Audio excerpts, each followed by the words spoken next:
So in this video, I'm going to talk about various ways that you can use AI tools in your casino affiliate marketing business in order to make stuff a bit more effective and also kind of to, basically use leverage AI because it is such a powerful thing nowadays that we can use. I'm going to skip all of the, crap at the beginning of this video, and I'm going to go straight into the video. But if you are new to the channel, my name is Adam, and I run this channel, CasinoAffMastery. I talk a lot about casino affiliate marketing. So if there's anything that you might look for when it comes to casino affiliate marketing, just go to my channel, and I have, I think, 35, 40 videos about casino affiliate marketing. So the first tool I want to talk about is, I think, a very obvious one. In this video, luckily for you, I don't have any PowerPoint slides, so I'm just going to talk about, I'm just going to screen share like this and talk a bit about the tools. I'm going to give you also some examples of how you can use these tools. And ChatGPT, as many of you guys know, is a very powerful tool to use because it's just so accessible and it is relatively cheap. Unfortunately, you have limited daily prompts if you're only on the kind of the pro one or whatever it's called, the one for like $20 a month. But nevertheless, it's still a very good tool. And I'm using ChatGPT mostly for content layout ideas. I'm using it a bit for filling out content gaps. I'm also using it for competitors analysis, not that much anymore because I moved over to another tool to do that. But I'm also using it for kind of keyword ideas and basically not stealing, but getting inspiration for keywords from competitors. So I think one of the most efficient ways I'm using ChatGPT at the moment is for translations. I've been using manual translators in the past. I feel like the translations you get out of ChatGPT and also the localization, I can explain that in just a second as well, is so accurate and so good that it's kind of, for me at least, a bit better than a manual translator.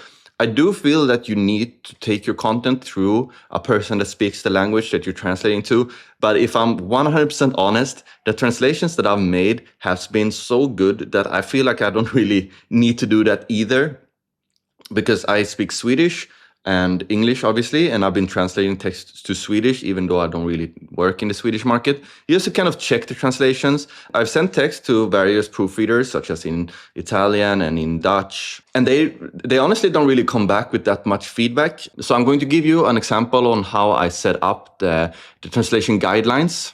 One thing that is good for you to know is that when you use ChatGPT, I've been doing so much translations, but when you're using ChatGPT, you also have a memory. So if you go here and you go to the memory kind of thing, you can also add all of these memory things so that ChatGPT basically remembers it for every new individual chat. So if you create a new one, it's still going to remember the information. I actually, sometimes I'm a bit skeptical if it actually remembers. So sometimes I ask it to repeat if it remembers my instructions or not. But here's a pretty good example of how I'm using it for translations.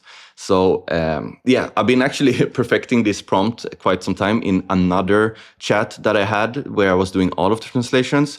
But now I'm using different chats for different languages because for me, it's way easier. So you can maybe, if you want, you can read through this a bit. One of the main points that I'm focused on when I'm doing translation is that I don't want it to rewrite the text. I want it to basically translate it sentence by sentence, not word by word, because that is going to be maybe a bit weird. I need to move the microphone a bit because I cannot see. Like this, maybe. You see here, like, avoid literal word-for-word translations, prefer sentence tone and intent, ensure consistent use of vocabulary throughout the translations. Here I have some other examples for the other countries that I'm using. And here's also some things that I'm asking it to not do. So this is also really interesting. I use this. This content is related to online casino gambling. Please use industry-appropriate language that is common, found on trusted and localized casino affiliate websites. For example, translation to Danish, translation to Italian, localized terms to fit the Italian casino affiliate landscape, avoiding direct UK, US references unless adapted properly. So this is pretty interesting. For example, in this Danish one, when it talks about the UK Gambling Commission, it actually changes to talk about the Danish licenses instead, kind of like just automatically because now it understands.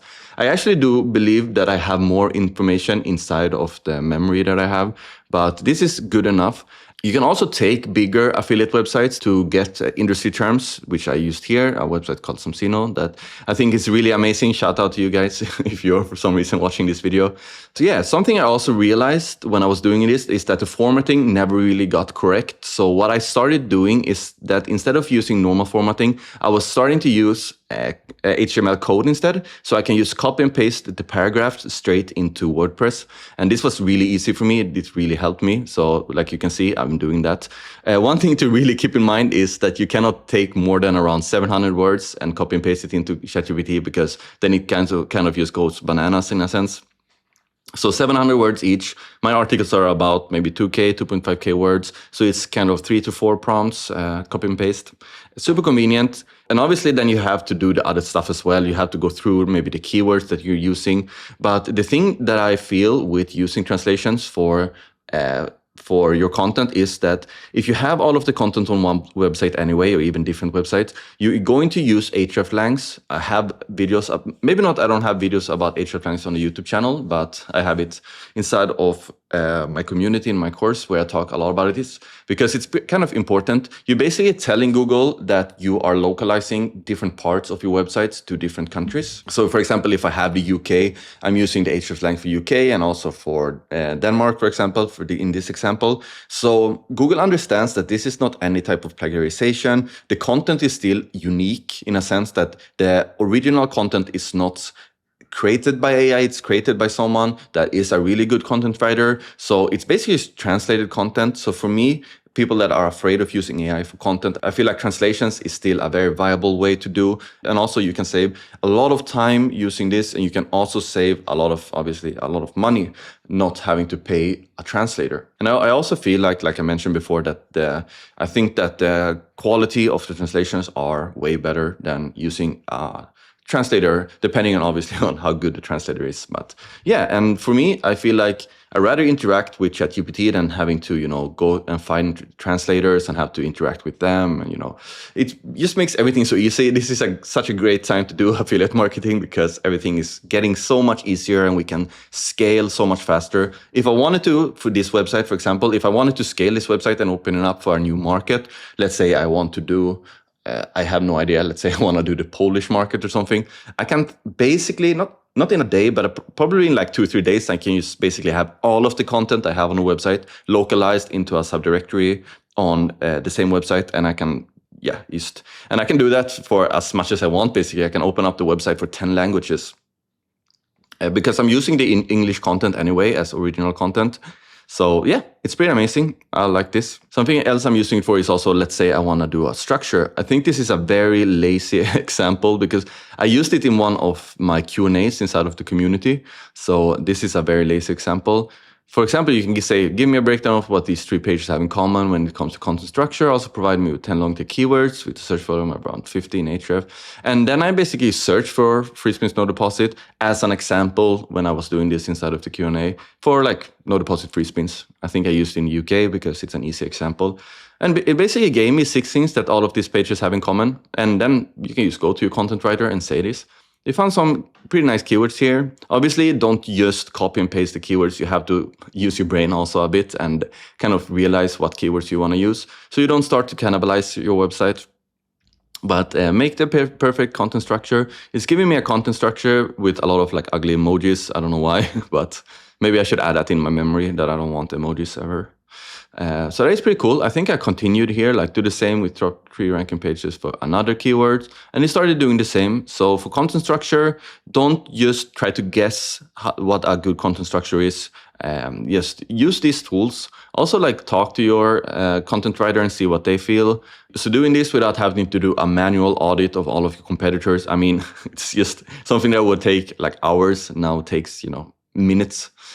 This is very fascinating. I really like ChatGPT. I'm using the ChatGPT 401 or whatever it is. I think that this is the best. To be honest, I don't know really the 100% difference, but this one is working very well. Let me see what I'm using ChatGPT for as well. Maybe it's time to move on to another one, because at this stage, I'm not using ChatGPT to any coding. I'm not using it for any bigger projects. And for bigger things, I'm using Manus.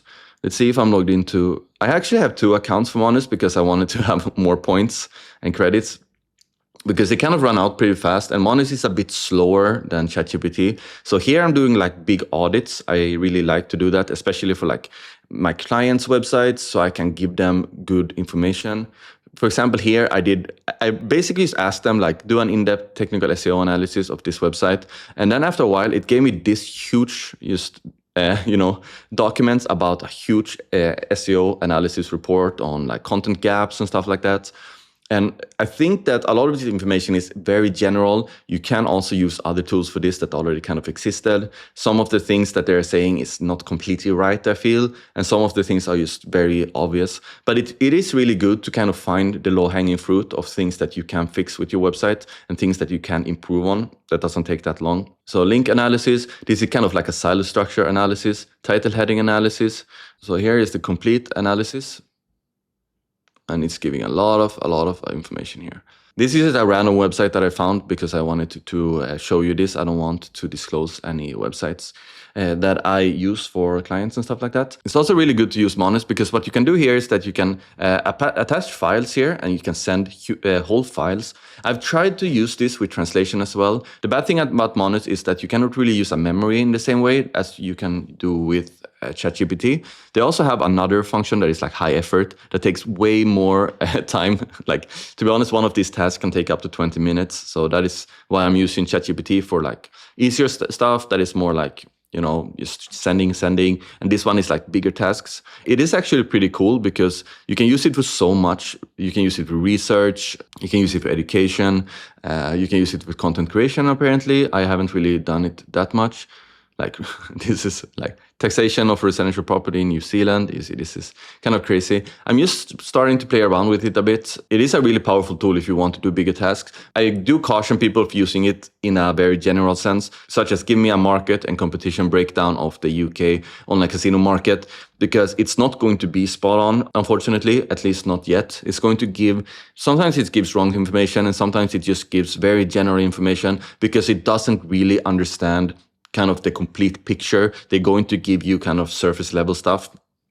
At least that's what I've been noticing with Monos. But then again, yeah, really check it out and get on the waiting list if you're already not on it. And you get free credits. I've been paying for it now because I want more credits. But yeah, really powerful. And the next tool we have is Claude AI. And I really do love Claude AI for coding. It cannot read a web like ChatGPT and Monos can do, but it still is amazing at coding. I'm going to give you some example of things that I've done. So the latest thing I did was create a generator for a website that is giving basically just like random numbers depending on how you play a slot game. And obviously it didn't look like this when I started. It looked completely different. So then you have to go through and have a conversation with it for quite some time to make it basically perfect. And I do caution people to just copy and paste the code into your website because it is not that simple. You can have a negative impact on your website if Claude doesn't understand that you're just going to use it to add to a WordPress website. So stuff like duplicate titles and stuff, I've had problems with that. And also the width. Here, for example, I told it to not add a logo. I want to add the logo myself. So I told it to give me a placeholder like this, so I can add my logo myself because I want to self-host all of the logos. That's why I did this. It's going to take me quite some time, especially in this video, if I need to go through exactly how I'm using Claude, because like I mentioned before, it is straightforward in a sense, and you can do really cool stuff with it. I can show you an example. This is kind of my play around website. It's just a staging version of a website. But you can see here, I created this one, how we rate casino sites, like this. So it looks pretty cool. Like this. I also created, just for fun, I think I created in another video, a wagering calculator. So you can put in the bonus amount, you can put in the wagering multiplier, and yeah, you can select if it's for the bonus or for the deposit and the bonus. Add your deposit amount, and then you can calculate. So now the person have to wager around 7.5K in order to, claim the bonus. So you see, I had a problem with this dollar sign that I actually couldn't really fix. I asked it so many times to center it. So there are some drawbacks, obviously, with this. If you are a coder that already knows this stuff and you can read the code, that is going to make it easier for you. One way I'm using Claude is actually to ask it stuff. So instead of just telling it to do stuff for me, I'm asking it how to do stuff. I think this is a pretty good example. I asked it, how do I make the logo smaller mobile, for example? And it tells me, go to this line of code and you can change it here. So I'm learning a lot about coding also just by talking with Claude. I have actually a longer video about Claude that I add inside of my full course. I think I can find it here. Here, Claude AI custom functions. And in this video, I'm also giving the prompts that I'm using. For example, here, no full HTML document structure, because then it's going to basically replace it on your WordPress site. And here, for example, component must be fully self-contained. This means that you're keeping the CSS, the HTML, and the JavaScript inside of the code so that you don't have to go inside of the backend and add JavaScript. Obviously, you can use your own CSS and HTML, but usually I'm telling it, I don't think I added it here, to use the native HTML, such as fonts and stuff like that, so it looks better. You can even take, let's say I want to do this one. You can take a screenshot. I think I just did like this. I took a screenshot like this and also sent it to Claude and said, keep the design looking like this or something like that. So it basically used like, use that design to keep it more in line with the website's current design. This video is a complete video about Claude, and I go through how I built some of these kind of things on the website. I also want to take this opportunity to congratulate one of my members that actually sold one of his first websites. So that is actually pretty amazing, because now my community is almost 1 year old, I think in 2 weeks. And I have one member that actually made quite a lot of money selling one of the websites that he's created according to the course that I have. So I'm very happy about that. Just wanted to brag a bit about him. I'm also very happy about the people that is supporting him and congratulating him. So thank you again, everyone that is inside of the community. So yeah, just try to be very creative when you're using this AI tool. Obviously, I didn't cover everything. I just kind of covered the things that I'm using AI for the most. I use it most for content structure, page structure, and I'm also using it for content gaps. I think that that is something that has been very hard in the past to do, because you have to do it manually. But now you can use ChatGPT in order to basically find this.